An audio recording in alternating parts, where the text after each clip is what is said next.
check out Playland. It's kind of dark, it's kind of nippy, but you know what? Let's see what happens.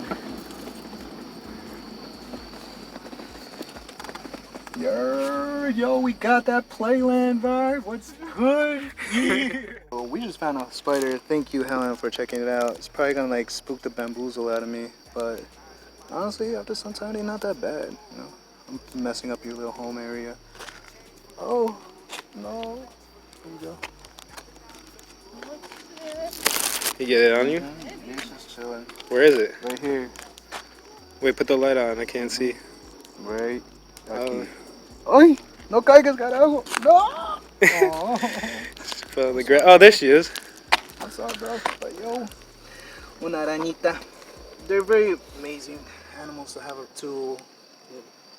have around with our environment. They help out with population control of other pesky animals like fleas, especially the daddy longlegs. Okay, chiquillo. Me agarrarte. Gracias. Yeah. Regresa. You're not gonna be hungry at all. This is a wolf spider. I think that's a wolf spider, yo. Not gonna be hungry at all. There's mad bugs here. Yeah. Oh, check that out, bee society. The bee is everywhere, guys. Literally. Every now and then, if you're ever eating outside, just enjoying the day, and out you see a little yellow and black insect, it's not always a bee.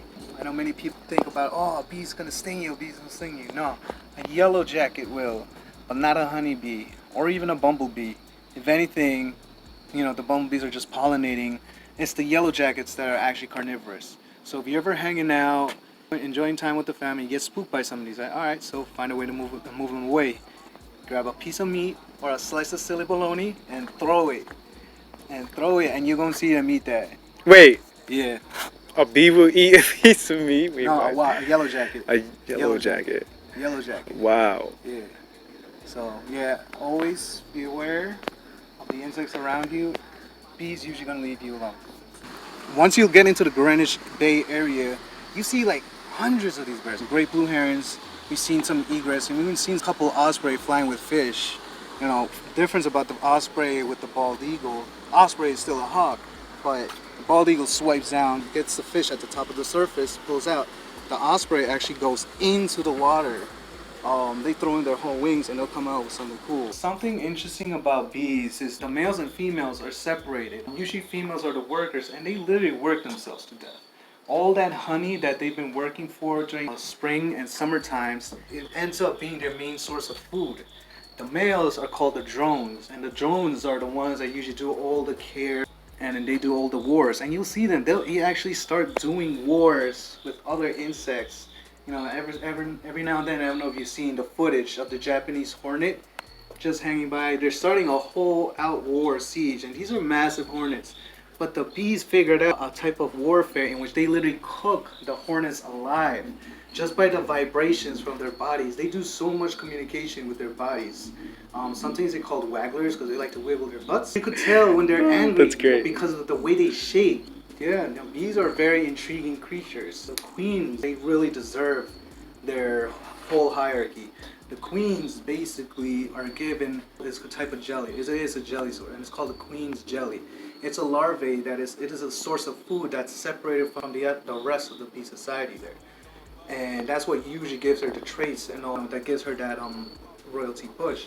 But there are others born with her, and they're so territorial that once the first one is born, it just goes straight to killing all her sisters, just to reign to the one queen of the hive. So that's a seagull flying by, right? Yeah, so there's another one there. Couple seagulls. Something and then about the herons, you know, I just noticed when they're all around together, they really defend their nests with like really high intensity. You hear them like squawking and just like making these like loud trumpet noises at each other. So it looks like they're very competitive with their territories. It's over there, right? Yeah.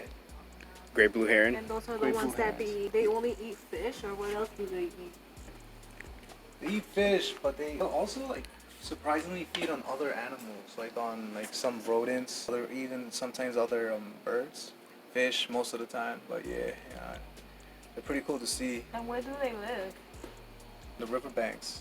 basically areas where the ocean meets with the rivers and the streams.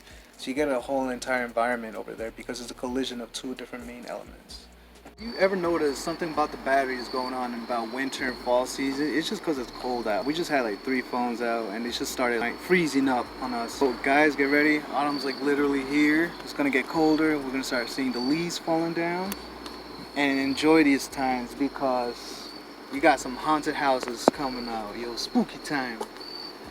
That bird's really being petty. It's been following us. It's kind of cool. It's just following us. And as soon as I raised my voice, it started coming closer. So this bird he's like, yo, come through. What's good? What type of hands you got? It's so dark in there, he basically camouflages in there. I can't even see him at this point. But it's facts, he really has been following us. Saw this chair. I was like, you know what? I like this chair. I'm gonna sit on it. I feel it. Also notice this in Hawaii means Hangloose. There were mountain lions found on some of these type of trees in some neighborhoods. This is an issue that's going on around with interaction between human society and wildlife society. Is that we start interacting with each other whether we like it or not. There's a whole issue of deforestation. There's a whole issue of abusive agriculture or abusive farmers.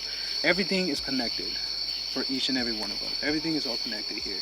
So the more we understand, the whole idea of conservation is basically how can we help support each other at the same time. There's so much out there to learn, right? Maybe outside your hood or outside your house.